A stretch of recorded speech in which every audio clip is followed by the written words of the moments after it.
Hello bachcho, today we are here with the worksheet number 54 from the Directorate of Education, subject Science class 10th, and today there is a new topic which is very important from examination point of view, that is reflection of the light and spherical mirror.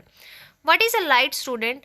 Light is a form of energy that enables us to see, and without light we can't see anything.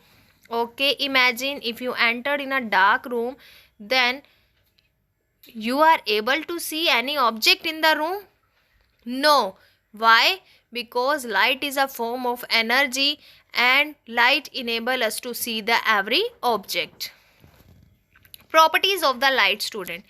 It doesn't require any medium to travel and its light is maximum in the vacuum, that is 3 into 10 raised to power 8 meter per second.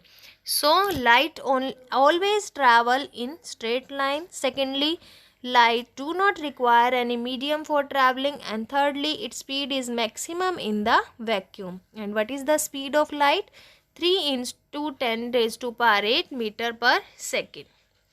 Next very important thing, that is the reflection of the light. What is the reflection of light? Reflection of the light, it means the bouncing back of the light when it strikes on a polished surface like mirror. So student, whenever you switch on the light first strikes to the mirror and then bounce back and enter into your eyes, and then you are able to see your face in the mirror, and this process of bouncing back of light is called the reflection of light. We have studied today spherical mirror. There are two types of spherical mirror, student. First is concave and second is convex. This is the concave, it means converging, and this is the convex, that is the diverging. What do you mean by the converging and diverging? Converging means it converge all the light rays to a single point, that is focus, and diverging means it diverge or spread all the lights in the different directions. You can see here one surface is the reflecting surface and other one is polished surface. Why other surface is polished? So that light bounce back. If we don't polish the second surface of the mirror, then light pass on from the one side of mirror to the second side and we can't able to see our face in the mirror. Next one, suppose this is a surface of a mirror. When light strike on the mirror, so this ray which strike on the mirror is known as incident ray, and after bouncing back from the mirror, the ray which bounce back is known as the reflected ray, and that the center point is known as the normal. So the angle made by the incident ray is always equal to the angle made with the reflected ray. Angle I equals to angle R.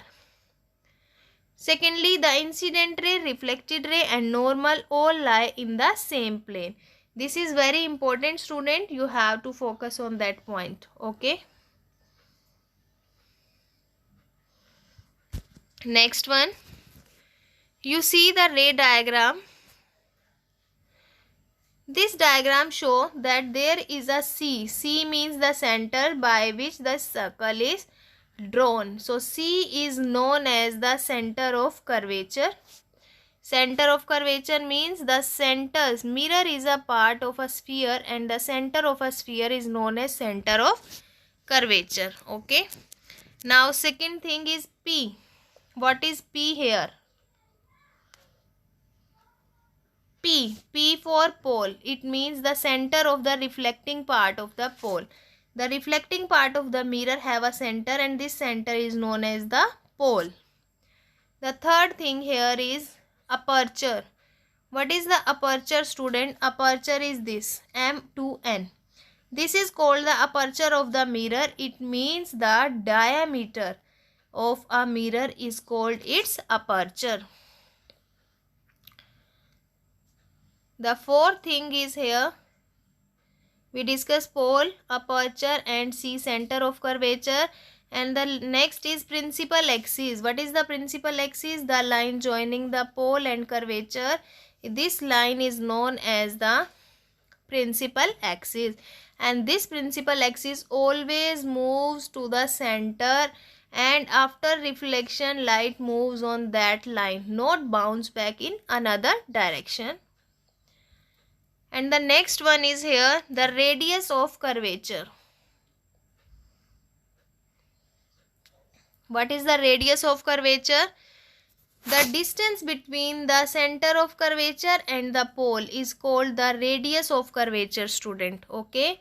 The next one is our focus. What is focus here?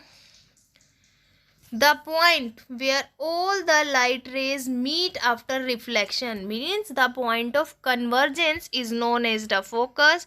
And the last one is the focal length. What is the focal length? You see the small letter, small f here.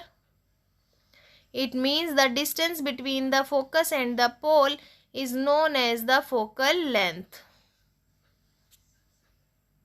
Okay, I think this is clear to you. And one important formula, focal length, you see here, focal length is this.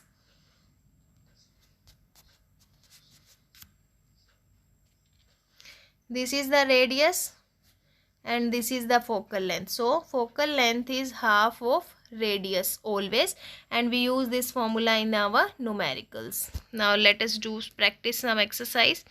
Write the rules of images through the spherical mirror. So first we study about the rules. What are the rules? First, the ray parallel pass through the principal focus. You observe, this is the principal focus and the ray which is parallel pass through the focus. Second, the ray passes through the center, reflect back among the same path. You can see here the ray passes through the center,